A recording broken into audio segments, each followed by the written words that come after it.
ఒక క్లయింట్ వస్తున్నా అని ఫోన్ చేసినాడు. మరి ఇంత లేట్ అయింది? ఇంతకీ వస్తున్నారా లేదా? నమస్తే సార్. నమస్తే అండి. నమస్తే. నేను ఇప్పుడే మీ గురించి ఆలోచిస్తున్నా. తొందరగా వస్తామని చెప్పినారు కదా. సారీ సార్, ఇంట్లో కొంచెం లేట్ అయింది. సరే కూర్చోండి. ఇప్పుడు చెప్పండి, ఏంది మీ సమస్య? సార్, మేమిద్దరం విడాకులు తీసుకోవాలనుకుంటున్నాం. నిన్న మీకు ఫోన్లో చెప్పినా కదా. మీ ఇద్దరికి పెళ్ళయ్యి ఎన్ని సంవత్సరాలు అయ్యింది? 4 months అయింది సార్. ఏంది? మీ ఇద్దరికి పెళ్ళయ్యి జస్ట్ 4 months అయ్యిందే? అవును సార్. మరి అప్పుడే విడాకులు ఎందుకు తీసుకుంటున్నారు? మీ ఇద్దరిది లవ్ మ్యారేజా? అబ్బే, అలాంటిదేం లేదండి. మా ఇద్దరిది అరేంజ్ మ్యారేజే. కనీసం లవ్ మ్యారేజ్ అయితే ఈ కాలంలో అందరూ ఏం తెలుసుకోకుండా తొందరపడి చేసుకుంటున్నారు కాబట్టి ఫ్యామిలీ ప్రాబ్లమ్స్ వల్లనో లేదా ఒకరినొకరు అర్థం చేసుకోలేక విడిపోతున్నారంటే కొంచెమైనా అర్థం చేసుకోవచ్చు. కానీ మీది అరేంజ్ మ్యారేజ్ అంటున్నారు. మీ 2 కుటుంబాల వాళ్ళు అన్ని తెలుసుకొని ఇష్టపూర్వకంగా మీకు పెళ్లి చేసింటారు. అదీగాక మీ ఇద్దరికి పెళ్ళయ్యి కేవలం 4 నెలలు అయింది అంటున్నారు. అంతలోనే విడాకులు తీసుకునేంత పెద్ద సమస్య ఏమొచ్చింది? సార్, అదంతా మా పర్సనల్. ఇప్పుడు మేము విడాకులు తీసుకోవడానికి మా ఇద్దరిలో ఎవరికి అభ్యంతరం లేదు. అలాంటప్పుడు ఇంకా రీజన్స్తో పనేముంది? మీరు ఎంత తొందరగా వీలైతే అంత తొందరగా మా ఇద్దరి మ్యూచువల్ డివోర్స్ కోసం తొందరగా కోర్టులో పిటిషన్ వేయండి. నువ్వు ఏం మాట్లాడుతున్నావో నీకన్నా అర్థమవుతుందా? పర్సనల్ ఏంది పర్సనల్? డాక్టర్ దగ్గర, లాయర్ దగ్గర ఎలాంటి నిజాలు దాచకూడదు అంటారు. మీరు ఎలాంటి వాల్యుబుల్ రీజన్ చెప్పకుండా మా ఇద్దరికి ఎలాంటి అభ్యంతరం లేదు, తొందరగా విడాకులకు అప్లై చేయండి అంటే ఇవేమి తమలపాకులు కాదు. మీరు అడిగిన వెంటనే ఇచ్చేయడానికి. విడాకులంటే చిన్న విషయం అనుకుంటున్నారా? Sorry sir. ఇంతకీ మీ ఇద్దరి మధ్య ఉన్న సమస్య ఏంది? వీళ్ళేంది ఏం చెప్పకుండా సైలెంట్గా ఉన్నారు? అసలు వీళ్ళని ఎట్లా అర్థం చేసుకోవాలి? రీజన్ చెప్పండి అంటే పర్సనల్ అంటున్నాడు. మీరిట్లా సైలెంట్గా ఉంటే నాకేం అర్థమవుతుంది? ఏదో ఒకటి మాట్లాడండి. ఏమ్మా, నీ పేరేంది? నా పేరు అవని సార్. చూడమ్మా అవని, నీకు నీ భర్త అంటే ఇష్టం లేదా? నీ భర్త మంచోడు కాదా? అయ్యో, అలాంటిదేం లేదు. ఈయన చాలా మంచోడు. ఈయనంటే నాకు చాలా ఇష్టం.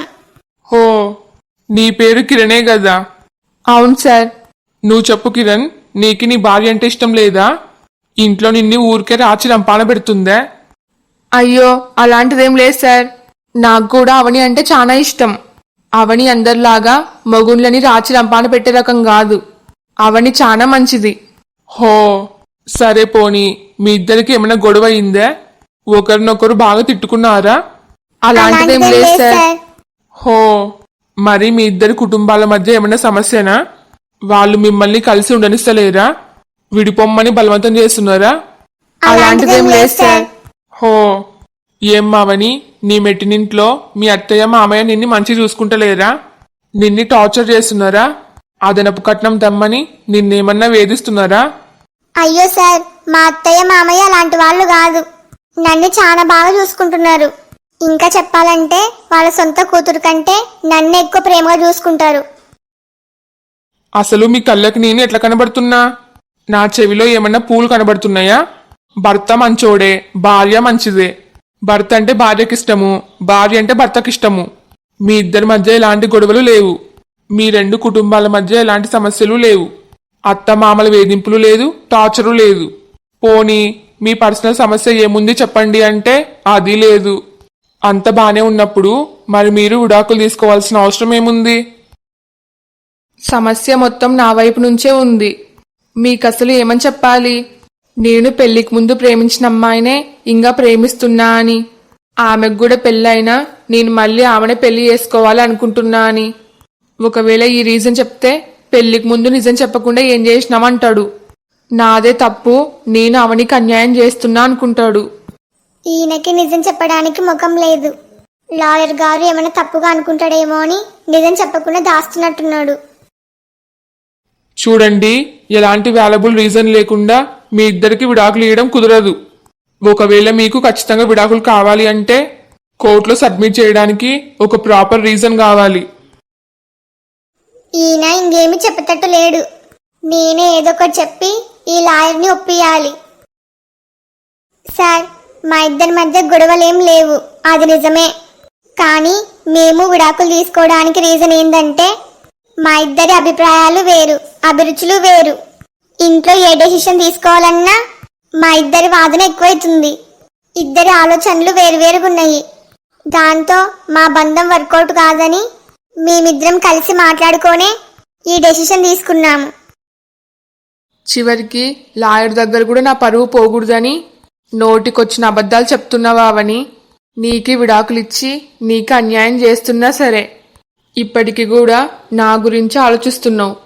ఇంత చిన్న రీజన్కే మీరిద్దరు విడిపోవాలనుకుంటున్నారా? అవును సార్. అసలు మీ ఇద్దరిని ఏమనాలో అర్థమైతలేదు. పెళ్లి అంటే బొమ్మలాట అనుకుంటున్నారా? ఇంత చిన్న చిన్న రీజన్స్ కి కూడా మొగుడు పెళ్ళాలు విడిపోతే ఇంకా ప్రపంచంలో భార్యాభర్తల బంధమే ఉండదు. నేను నా సర్వీస్లో మీలాంటి వాళ్ళని ఎప్పుడు చూసలేను. ఎలాంటి గొడవలు సమస్యలు లేకుండా పెళ్ళైన 4 నెలలకే నా దగ్గరికి విడాకుల కోసం వచ్చిన వాళ్ళు మీరే ఫస్ట్. అసలు మీ కాలం పిల్లలకి ఏమైతుంది?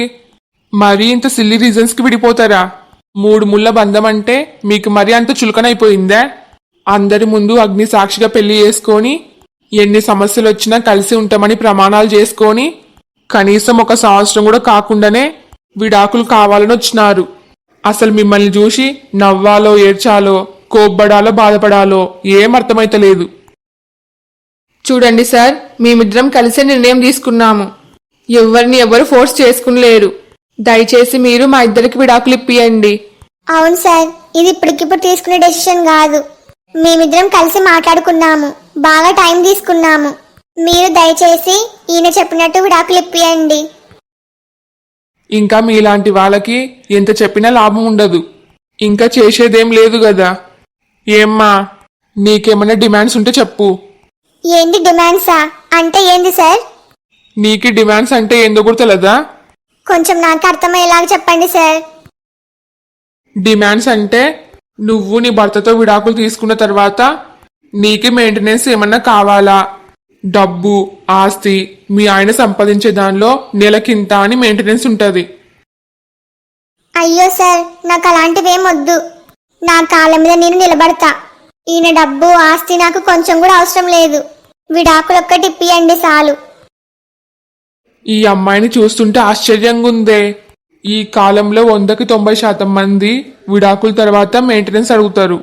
ఈ అమ్మాయి చూస్తే నాకు అసలేం అవసరమే లేదు అంటుంది. సార్, అవని అట్లే అంటది. కానీ అవనికి మెయింటెనెన్స్ చేయడంలో నాకు ఎలాంటి అభ్యంతరం లేదు. అలాగే భరణం కింద అంతో ఇంతో నా ఆస్తి రాసిస్తా. మీ భరణము మీ ఆస్తి నాకేం అవసరం లేదు. నేను మీ కళ్ళకి ఎట్లా కనబడుతున్నా? విడాకుల తర్వాత మీ నుంచి డబ్బు ఆస్తి తీసుకునే దానిలా కనబడుతున్నానా? తప్పుగా అనుకోవద్దవని, ఇది చట్టంలో ఒక రూలు. అదీగాక మనిద్దరం విడిపోయినాక నీకు ఎలాంటి లోటు ఇబ్బంది రాకూడదు కదా. దాని గురించి మీకు అనవసరం. నేను ఎలాగైనా బ్రతికేస్తా.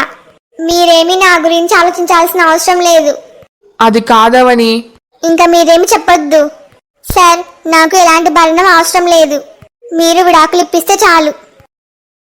మిమ్మల్ని చూస్తుంటే నాకే ఆశ్చర్యంగా ఉంది. మీ ఇద్దరు ఒకరిపైన ఒకరు ఇంత ఇష్టం పెట్టుకొని ఇంత ప్రేమగా విడిపోవాలి అనుకునే వాళ్ళు ఈ ప్రపంచంలో మీరు తప్ప ఇంకెవరు ఉండరేమో. ఎనీవే, చివరికి మీ ఇష్ట ప్రకారమే చేయక తప్పదు. మీ ఇద్దరు విడాకుల పైన సంతకాలు చేసిపోండి. నేను కోర్టులో పిటిషన్ వేసేది పూర్తయినాక మొదటి వాయిదా ఉంటది. ఆ వాయిదాలో మిమ్మల్ని కనీసం 6 నెలలైనా కలిసి ఉండాలని చెప్తారు. కానీ మీ ఇద్దరిలో ఎవరికి అభ్యంతరాలు లేవు కాబట్టి ఆ గడువుని 2 నెలల నుంచి 3 నెలల వరకు తగ్గించే అవకాశం ఉంటది. ఆ గడువు పూర్తయినాక కూడా అప్పటికి కూడా మీరు కలిసి ఉండలేక విడిపోవాలి అనుకుంటే కోర్టు మీకు ఖచ్చితంగా విడాకులు మంజూరు చేస్తుంది. ఇది మొత్తం ప్రాసెస్. మీకు అర్థమైంది కదా? అర్థమైంది సార్. ఇదిగో వీటిపైన సంతకాలు చేసి ఇవ్వండి.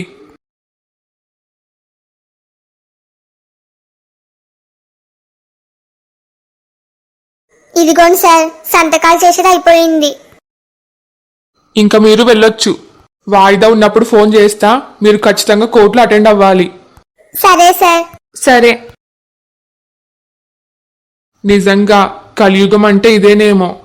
అప్పట్లో పెళ్లిళ్ళు చేసుకున్న వాళ్ళ మధ్య 100 సమస్యలు వచ్చినా 100 గొడవలు వచ్చినా చచ్చే వరకు జీవితాంతం కలిసి ఉండేవాళ్ళు. కానీ ఇప్పుడు దగ్గినా తుమ్మినా సరే విడాకులు అంటున్నారు. ఇంకా రాను రాను ఎన్ని దారుణాలు చూడాలో ఏమో. ఇంతకీ కిరణ్ అవని లాయర్ దగ్గరికి పోయింటారా? విడాకుల పైన సంతకాలు పెట్టింటారా? ఒకసారి కిరణ్కి ఫోన్ చేసింటే బాగుండు. కానీ నా ఫోన్ పనిచేస్తలేదు. కనీసం మా ఊర్లో ఉండింటేనన్నా తమ్ముడు ఎట్లోకట్లా రిపేర్ చేయించుకొని వచ్చేవాడు. ఇప్పుడు నాకు ఆ ఛాన్స్ కూడా లేకుండా పోయింది. అమ్మా, ఏందే? నా ఫోన్ నీళ్ళలో పడిపోయింది కదా. మన ఊర్లో ఉండింటే తమ్ముడు రిపేర్ చేయించుకొని వచ్చేవాడు. ఇప్పుడు మనం మామయ్య వాళ్ళ ఊరికి పోతున్నాం కదా. అయితే మరేం లేదు, దారిలో ఏదైనా రిపేర్ షాప్ ఉంటే నా ఫోన్ రిపేర్ చేయించుకొని పోదాం.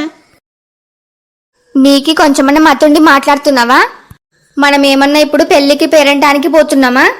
ఒక పక్క మీ మామయ్యకి ఆరోగ్యం బాలేదని హడావిడిగా పోతుంటే ఈ కంగారులో ఇప్పుడు నీ ఫోన్ రిపేర్ చేయించడం అంత అవసరమా? నువ్వెప్పుడు ఇంతేనా? సందర్భానికి తగ్గట్టు అస్సలు మాట్లాడవు. అది కాదమ్మా, మనం మామయ్య వాళ్ళ ఊరికి పోయినాక ప్రత్యేకంగా నా ఫోన్ రిపేర్ చేయించడానికి ఎవరొస్తారు? మన ఊర్లో అయితే తమ్ముడు ఉండే. ఈడ అభి ఉన్నా గాని ఎప్పుడు తన బిజీలో తను ఉంటాడు. ఇంకా మామయ్యకు ఆరోగ్యం బాలేదు, అందుకే దారిలో పోయేటప్పుడు రిపేర్ చేద్దామని చెప్తున్నా. నీకే ఒకసారి చెప్తుంటే అర్థమైతలేదా? ఇప్పుడు నీ ఫోన్ అర్జెంటుగా రిపేర్ చేయించుకోవాల్సిన అవసరం ఏముంది? 2 రోజులు లేట్ అయితే ఏం కొంపలేం మునగవులే. నీకు అంతగా అవసరమైతే నా ఫోన్ వాడుకో. ఏమొద్దులే, అంతా నీ వల్లే. నువ్వే కనుక నా ఫోన్తో జాగ్రత్తగా ఉండింటే ఇప్పుడు నాకు ఈ సిచ్యువేషన్ వచ్చేదే కాదు. నా ఫోన్ నీళ్ళలో పాడేసిందే కాకుండా మళ్ళీ నాతోనే కోపంగా మాట్లాడుతున్నావు. కొంచెం కూడా రిగ్రెటే ఫీల్ అయితలేవు. నీకి అన్ని భలే అర్థమైతాయిలే. నేను రిగ్రెట్ గా ఫీల్ అవుతున్నందుకే నా ఫోన్ వాడుకో అని చెప్తున్నా. నీ ఫోన్ ఎప్పుడో డొక్కుడొక్కు అయిపోయింది. అలాంటి ఫోన్ నాకేం అవసరం లేదులే. నాకే అంతగా అవసరమైతే నేనే కొత్త ఫోన్ ఆర్డర్ పెట్టుకుంటా. పాపం పల్లెని చూస్తుంటే జాలనిపిస్తుంది. అత్తయ్య కావాలనే పల్లవి ఫోను నీళ్ళలో పాడేసిందని తెలిస్తే పల్లవి ఏమైపోతుందో. అత్తయ్య నీ పక్కన ఉన్నంత వరకు నువ్వు అనుకున్నదేది జరగనీయదు. నువ్వు కిరణ్తో అసలు ఫోన్ మాట్లాడలేవు. మనం అమెరికాకు పోవడం ఖాయం. ఇంట్లో అందరూ సినిమాకి పోయినారు. తిరిగి వచ్చే వరకు సాయంత్రం అవుతుంది. ఈయన కూడా ఇంట్లో లేడు కాబట్టి నాకు చాలా బోర్ వస్తుంది. ఒక్కరోజు ఇంట్లో ఎవరు లేకపోతేనే ఇల్లు మొత్తం చప్పగుంది. ఊరికే నేను కూడా ఆయనతో పాటు పొలానికి పోయింటే బాగుండు. కనీసం టైంపాస్ అయ్యేది. అత్తయ్య, అత్తయ్య, ఇదేంది అవని మాటల్లాగానే ఉన్నాయి. వాళ్ళు సినిమాకి పోయినారు, ఇప్పుడప్పుడే ఇంటికి రారు. కొంపదీసి నా భ్రమనా? అత్తయ్య ఏడున్నారు? ఇది నా భ్రమ కాదు, వాళ్ళు నిజంగానే వచ్చినట్టున్నారు. అత్తయ్య, అమ్మ అవని వస్తున్నా. ఏంది మీరు అప్పుడే వచ్చినారు? మీరు పోయేటప్పుడు సినిమాకి పోతామని చెప్పినారు కదా. అవునమ్మా, కానీ సినిమాకి పోయలేము. ఎందుకు? నేనే వద్దు అని చెప్పిన అత్తయ్య. మేము మధ్యలోకి పోయినాక నాకు సడన్ గా తలనొప్పి స్టార్ట్ అయింది. అందుకే సినిమా వద్దు ఏమొద్దు అని తిరిగి ఇంటికి వచ్చేసినాం. మరి మీరు ఇంట్లో నుంచి బయటికి పోయి 2 గంటలు అవుతుంది. ఈ 2 గంటలు ఏం చేసినారు చెప్పండి? హోటల్కి పోయినాం. హోటల్కే పార్కుకే? అంటే ఫస్ట్ పార్కుకే పోయినాం. ఆ తర్వాత అవని ఆకలేస్తుందంటే హోటల్కి పోయి తిని వచ్చినాం. అవునా, సరేలేరా. కనీసం కొద్దిసేపైనా బయట గడిపి వచ్చినారు. అయినా అవని, నీకు ఈ మధ్య తలనొప్పి ఊరికే వస్తుంది ఎందుకు? అవనీకి నేనే ఒక పెద్ద తలనొప్పి. నా తలనొప్పికి కారణం మీ కొడుకు అత్తయ్య. మీకు ఏమని చెప్పాలి? నాకు అప్పుడప్పుడు తలనొప్పి కామన్గా వస్తుంది అత్తయ్య. దాని గురించి కంగారు పడాల్సిన అవసరం లేదు. అది కాదమ్మా, చీటికి మాటికి తలనొప్పి వస్తే ఎందుకైనా మంచిదే. ఒకసారి డాక్టర్ దగ్గరికి పోయి రండి. ఏరా, అవనీని ఒకసారి డాక్టర్ దగ్గరికి తోలుకొని పోవచ్చు కదా. సరే అమ్మా, నేను వీలు చూసుకొని తోలుకొని పోతలే. అత్తయ్య, నేను పోయి కొద్దిసేపు రెస్ట్ తీసుకుంటా. సరే వెళ్ళమ్మా. నాకు బయట చిన్న పనుందమ్మా, నేను నా పని చూసుకొని వస్తా. ఇప్పుడే కదరా ఇంటికి వచ్చింది, మళ్ళీ నీకు అప్పుడే ఏం పనులు ఉంటాయి? కొద్దిసేపు కూడా ఇంట్లో ఉండలేవా? ఇంతకీ ఏం పని? ఆ రాకేష్ గారిని కలిసి మాట్లాడాలి. నాన్నకి నా గురించి నిజం ఎందుకు చెప్పినాడో నిలదీసి అడగాలి. 2 రోజుల నుంచి నాకు అసలు దొరుకుతలేడు. చెప్పురా. నేను ఇంటికి వచ్చినాక చెప్తలే అమ్మా. బయట ఎప్పుడు ఏం రాజకార్యాలు వెలగబెడతాడో ఏమో.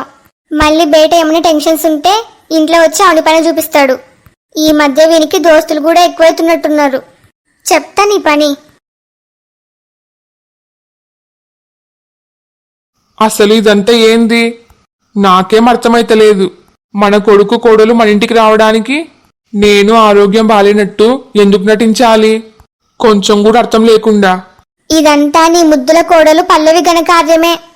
వాళ్ళు అమెరికాకి తిరిగి పోయే వరకు మన ఇంటికి అస్సలు రాను అని చెప్పిందంట. దానికి ఎంత ధైర్యమో చూడండి. మన కొడుకుని మన ఇంటికి రానియకుండా ఆపడానికి దానికేం హక్కు ఉంది? మనకి మన కొడుకుని దూరం చేయాలనుకుంటుంది. అదే ఆ పల్లవి ప్లాను. ఏదో కారు శబ్దమైంది. వాళ్ళు వచ్చినట్టున్నారు. హలో ఫ్రెండ్స్ అందరికీ, ఈ వీడియో మీకు నచ్చిందా? నచ్చితే లైక్ చేయడం మాత్రం మర్చిపోవద్దు.